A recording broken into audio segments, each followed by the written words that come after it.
Okay, so for this morning and the next 2 weeks, we're going to continue our short series.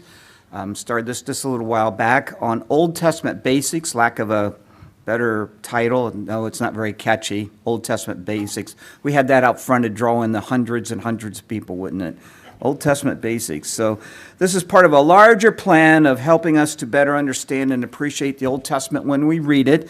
The material is something that we plan to build on in the months and years ahead, especially when we cover the Old Testament books of history, which is on our chart to do, and then later at some point the books of the prophets. And as you may remember, our attempt to become better familiar with the Old Testament started a couple years ago with that extended series on the Pentateuch. And just a quick note on this, the sermons for the rest of this month are going to be a little shorter than normal. It fits in with the kind of the season, the dog days of summer. No one complains about short sermons, especially in July and August, correct? Amen. Or ever. They never complain about whatever the month is. So for this morning, we're going to go back to our timeline. I introduced this a while back. We've been visiting it off and on. We're going to start to fill some things in. We're just going to, this morning, devote ourselves to tackling some good old chronology. This is going to be a life-changing sermon. Hopefully it will be educational, so maybe it will be life-changing in the long-term perspective. But you may remember from previous weeks, in order to keep things simple, I propose that we could just simply divide the Old Testament into 7 time periods that would be easy enough for anyone to remember. Now, other timelines that you look at, they're going to break down things maybe in more periods, and we might eventually do that. But for now, I just want to keep it as basic as possible. And again here, just to point out, this chart is not drawn to scale. It simply helps us to visualize the sequences. So let's see how everybody is doing. The first one's easy enough. Beginnings. After this is followed by a period that we just simply called the patriarchs. All right? And then we have... Okay, I don't think anyone's going to do very well on the test here. Sojourn, conquest, settlement. All right? Next one, what follows that is a monarchy, united monarchy, followed by a... Divided. We got it. We've got one. All right, okay. Divided monarchy. Then we have the exile. And then what happens after the exile? The return and everything that happens after the return. Post-exilic Judaism or Second Temple Judaism. All right, so we're going to work through this. We're going to start to fill some things in.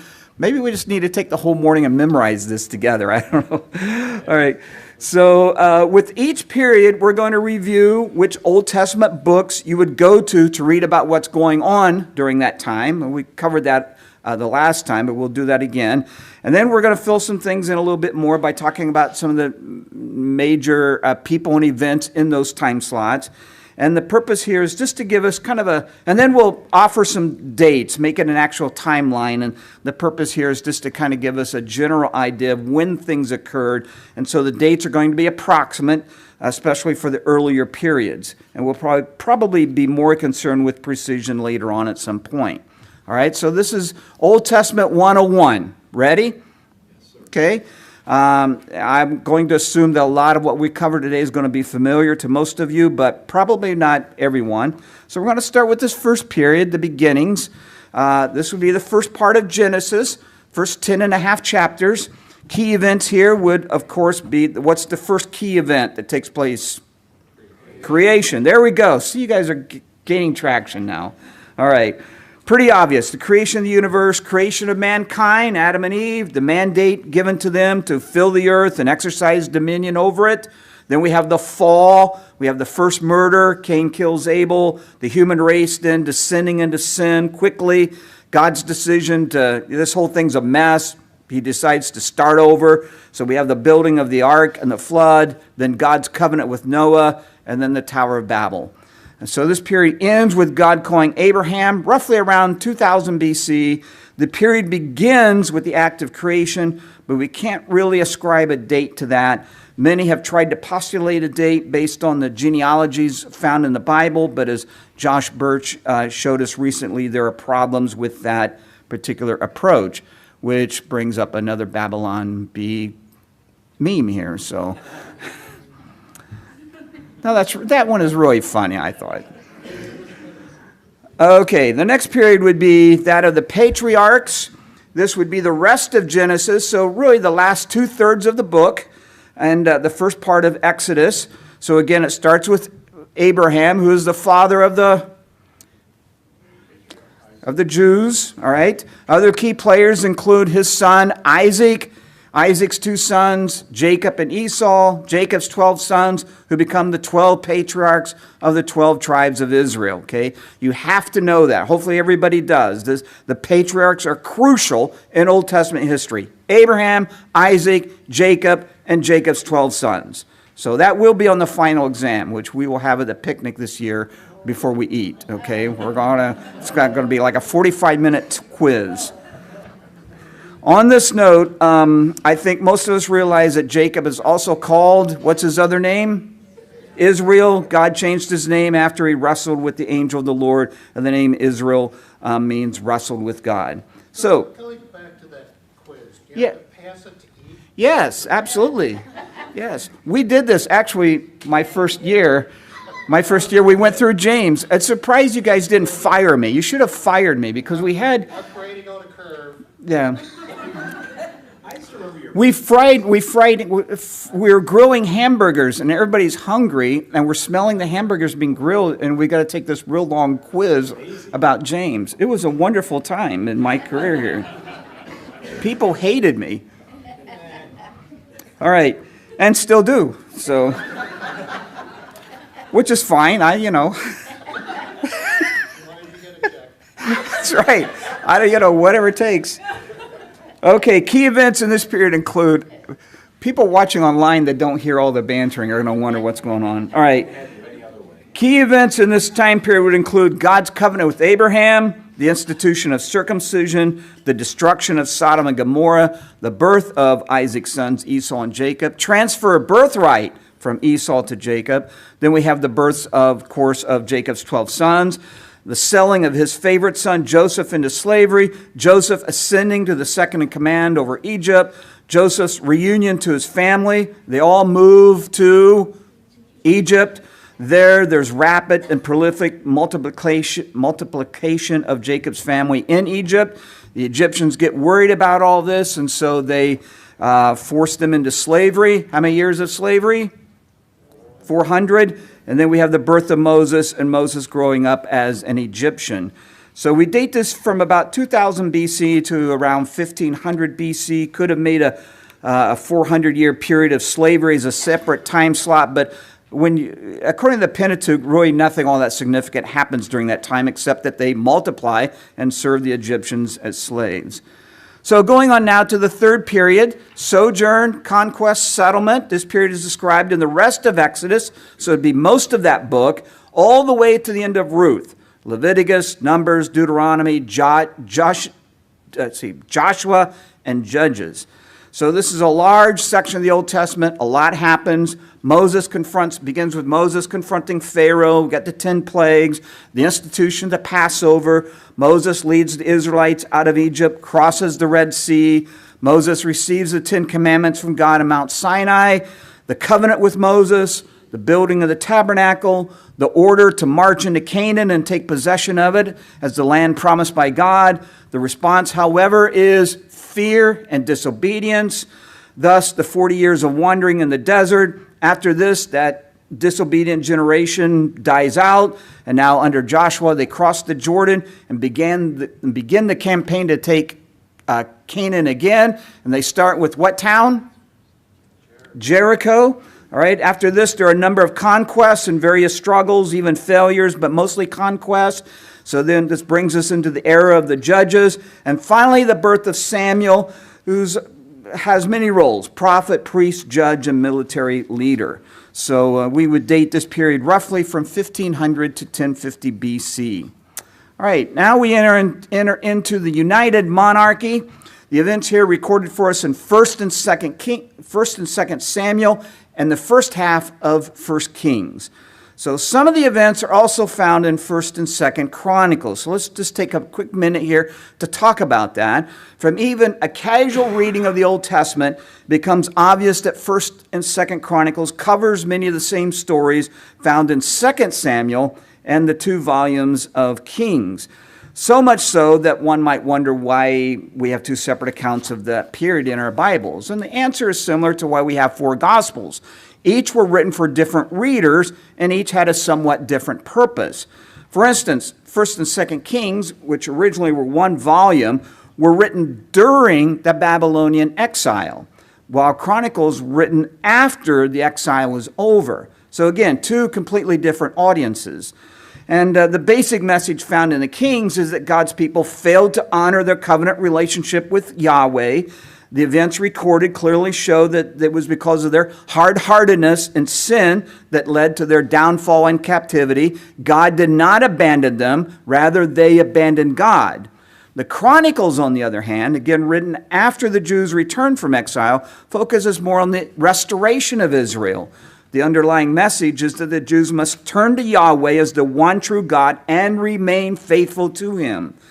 And the stories that you tend to remember from that time period are probably taken from the Kings, because the narratives there, quite frankly, are more interesting and more colorful. And those are the ones we tend to remember. All right, so back to this time period, the United Monarchy. This is easy to remember. We can sum it up with the first 3 kings of Israel. They would be who again? Solomon. Okay, these are the glory days, but yet they're still very turbulent and troublesome. Some of the more major events during this time period include Samuel anointing Saul to be the first king over Israel. Saul proves to be unfit for the job. God rejects him, chooses David. David is crowned king after the death of Saul. With David, the actual dynasty begins. He conquers Jerusalem, makes it Israel's capital city. He recovers the Ark of the Covenant, brings the tabernacle into the city, starts plans for the construction of the temple. All of this, along with his slaying of Goliath as a young boy, cements his kingship in the people's minds. And it becomes clear that he enjoys the favor of Yahweh. Also in this period, as we know, David sins in a big way. He commits adultery and then commits murder to cover up that adultery. We have the rebellion of David's son Absalom. God punishes David for numbering his people. Solomon becomes king upon David's death. God blesses Solomon for seeking divine wisdom. Solomon builds a temple for Yahweh. Solomon succumbs, unfortunately, to a life of hedonism and sexual promiscuity, marries hundreds of foreign women who lead him away from God and into idol worship, even the worship of the detestable gods of Molech and Chemosh, who were known for human sacrifices. We don't know if Solomon participated in that, but those gods were worshipped in that way. And this period ends when Rehoboam, Solomon's son, David's grandson, becomes king upon Solomon's death. So we would date this period from 1050 to 950. All right, everyone tracking me so far? All right, so here we go. Number 5, we now have the divided monarchy. Hopefully you're familiar with the story here. This would be the second half of 1 Kings to the first half of 2 Kings. All right, second half of 1 Kings to the first half of 2 Kings. Rehoboam, as we've talked about earlier, leads with a heavy hand, and as a result, 10 of the 12 tribes reject him as king and secede from the union. They split off. They reside in the northern part of the land, and they retain the name Israel. And their first king was Jeroboam, and several more kings followed him in the coming years, none of whom were faithful to God. Every king was bad. Every king was evil. Meanwhile, Solomon's son Rehoboam presides over the southern kingdom, which includes the tribes of Judah and Benjamin. And the southern kingdom was commonly referred to as Judah, and it included the city of Jerusalem. And many kings came after him as well, most of whom were bad, but there were a few good ones. Good kings you would recognize included Jehoshaphat, Hezekiah, and Josiah.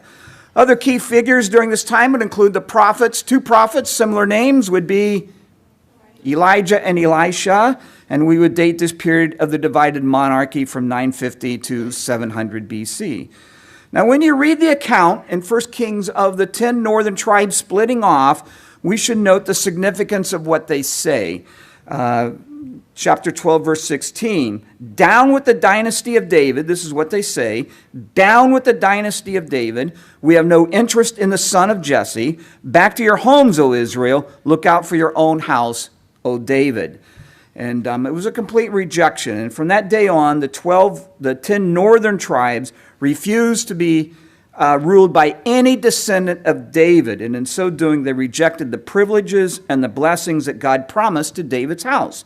And that is worth remembering. However, there would be times when Israel and Judah would join together in some military endeavor. And this often happened between Israel's king Ahab and Judah's king Jehoshaphat.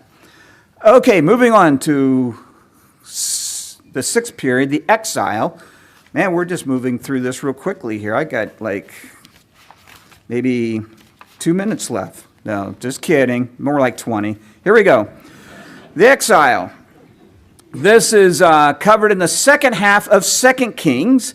As noted in previous weeks, we need to remember that there are actually 2 exiles.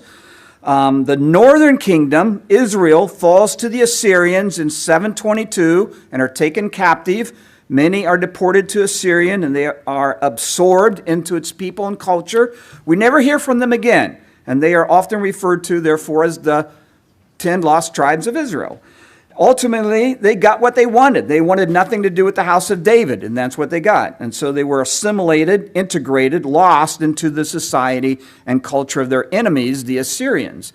And my illustration a few weeks ago about the Borg is pretty accurate about this. I mean, the Assyrians, they were ruthless, they were known to be cruel, and resistance was futile, to use the English words right from the movie, futile. All right. Do I comment more on that, or was that enough? That was good. Okay, good. All right. How many know what I'm talking about? I want to say the Borg. Wasn't that just the greatest? What is the greatest part of this Star Trek? The Borg. All right. Of course, I would like the Borg. All right. Then around 130 years later, now in 586, the southern kingdom, again, it's called Judah, suffers a similar fate, but not as severe. They're taken captive by the Babylonians, and many are deported to Babylon.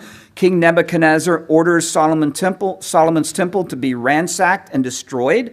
And some, by choice, are integrated into Babylonian culture, but many of them faithfully maintain their identity and customs and allegiance to Yahweh, at least to some degree. And the events described in the book of Daniel take place during this exile in Babylon. In fact, Daniel interacts with 5 Babylonian kings. And the period ends when King Cyrus allows Jews from Babylon to return home. So we would date this period, again, roughly from 700 to 550 BC. And then finally, we have the return from exile. And this we would read in Ezra and Nehemiah. The Persians have now conquered both the Assyrians and the Babylonians, and its king, King Cyrus, permits Jews to return to their homeland. This takes place in 3 main stages, stretched out over 100 years.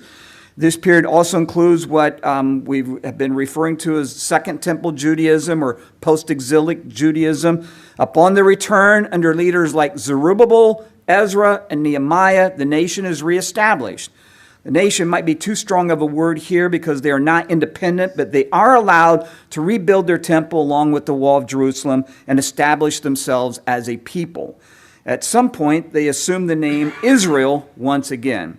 And this period also includes what we might call revivals under Ezra. Ezra had the people listen to the public reading of Scripture, called upon them to follow the law of God. The Israelites responded favorably to this.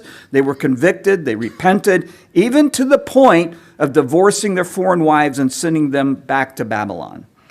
So we would date this period from 550 to 400 BC. Chronologically, the Old Testament ends with the final chapter of Nehemiah. Also, the events described in the book of Esther take place during this time period. There's a story about Jews still being held captive in Persia. All right. So that's just a general sweep of the Old Testament history. After this, we would have what we call the intertestament period, 400 years between the Old Testament and New Testament. Okay. Is this helpful? How many of this was very, very familiar? Very familiar. How about somewhat familiar? Not familiar? Completely new? Anybody? Anybody? Okay. All right. Someone's willing to admit it. That's good. All right. So I'm guessing that I'm guessing that the three areas of the Old Testament where many of us might still be a little weak in would be the divided kingdom, the exile, and how the prophets fit in with all that. Would that be safe to say? Okay. So we're going to talk about that here just for a little bit. Eventually, we hope to be doing a whole series on this, but let's just go ahead and get kind of a basic introduction to it so we can build on that later. We have 17 books at the end of our Old Testaments, each one named after the prophet himself, except for one. Which one is not named after the prophet? Lamentations, very good. And we don't exactly know who the prophet is behind that, who's responsible for Lamentations, but it's widely assumed to be Jeremiah. So these 17 books are often divided between major and minor. The major prophets are Isaiah, Jeremiah, Lamentations, Ezekiel, and Daniel. And they are called major not because they are more important or that the prophecies are more inspired, but because the books are longer. There you go. At the end of the Old Testament, they make up the most bulk. And then we have 12 minor prophets: Hosea, Joel, Amos, Obadiah, Jonah, Micah, Nahum, Habakkuk, Zephaniah, Haggai, Zechariah, and Malachi. So these 17 books fall somewhere on the last three periods of our timeline: the divided monarchy, the exile, and the return. Altogether, they span a period of around 200 to 300 years, okay? I think when we just do a casual reading, we're thinking they're all written within 5 or 10 years of each other. But they span over like 250 to 300 years. That's, a long time. So most of them are directed toward the people of the southern kingdom of Judah. Isaiah, Joel, and Micah prophesied before they were conquered by the Babylonians and taken captive. Jeremiah, Daniel, Habakkuk, and Zephaniah at the time of the fall and during the exile, and Haggai, Zechariah, and Malachi at the time of their return. So I went through that kind of quick. I don't know if you're trying to write it down, but we'll get more into this later on. Now, Lamentations doesn't really contain any prophecies. It consists of 5 songs of lament, grieving over the fall of Jerusalem, and describes in pretty vivid detail the destruction of the city and the suffering of its people. And it was written during the exile. All right, so regarding the northern kingdom, Israel, the prophets that spoke to them were Hosea and Amos before they were taken by the Assyrians, but nothing after that. So only 2 books to the northern kingdom taking place before the exile. All right? Was that helpful? Okay. Again, we'll get more into that. So, and then we have 3 prophets who spoke to the enemies of Israel and Judah. Jonah to the Assyrians, in particular, people residing in the capital city Nineveh. And this takes place about 60 years before they invaded the northern kingdom of Israel.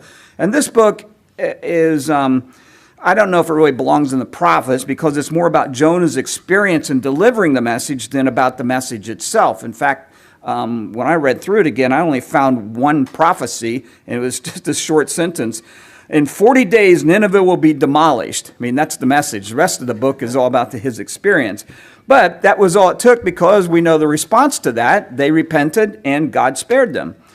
All right, Nahum also spoke to Nineveh, prophesying their destruction, but this was after they had invaded Israel, so like maybe 150 to 200 years later after Jonah. And Obadiah's prophecy was directed to Israel's longstanding enemy, Edom, predicting their downfall. So again, this is just a basic overview, and we'll be hopefully we'll be building on it in the coming months. All right, so while we're at it, let's place the writings of the Psalms on this timeline. The book of Psalms was written over a period of approximately 1,000 years by a number of different writers. The earliest one is Psalm 90, and it's called the Song of Moses. Very good, Song of Moses. David, of course, is the most prolific of the composers. Over 70 psalms are attributed to him. His son Solomon is credited with 2, possibly 3 psalms. This means that most of the psalms were probably composed during the United Monarchy. And some were written during the exile, like 137, which you are probably familiar with. Most people are. This is the one where the captors are tormenting the Jews to sing them one of the songs of Zion, and they complain, saying, "How can we sing one of the Lord's songs in a foreign land?" All right, the last psalms to be composed are probably the last 5 there in the Psalter, 146 to 150. Many scholars think that they were written to celebrate the dedication of the Second Temple. Okay, so one more thing to cover before we finish up. As we consider the whole chronology of the Old Testament, there are 5 men, 5 important figures who stand out as significant marks on our timeline. Important in the sense that it is through each of them that God establishes a covenant. Some covenants are more significant than others, but it is through them that these covenants play a key role in redemption history in God's grand plan to rescue the human race. And we're going to talk more about covenants next week, covering kind of the whole general concept. And then next summer, we'll spend some time on each of the covenants that God made with these 5 men. Why those covenants are important, how they played a role in God's plan of redemption. And these 5 figures would be Adam and Noah, and of course, Abraham and Moses and David. So Adam, Noah, Abraham, Moses, and David. And a case can be made that the Old Testament is organized around these 5 figures and God's covenantal interactions with them. So we begin with the agreement God had with Adam and Eve in the garden, then with Noah and with Noah after the flood, followed by Abraham regarding his descendants in the land of Canaan, then God's covenant with Moses and the Israelites at Mount Sinai, and later on with David, specifically regarding his dynasty and the promises related to that, all of which lead to the new covenant that God made with the human race through his son, Jesus Christ. All right, so that's it for this morning. Did everyone keep up with everything? Too much information? All right. How many's lives were changed today? An altar call would be in place, maybe would be appropriate. I was hoping it would be taxing and difficult, so I don't know if I reached that or not. But I do have an assignment for you. I'd like for you to read Joshua chapters 9 and 10. Chapters 9 and 10 of Joshua. It'll be very helpful for what we'll be talking about next week. All right, so let's stand. I didn't get somebody assigned to close for me, so I'll just go ahead and close, and I will do some lucky dipping here and find the, it points to this one right here.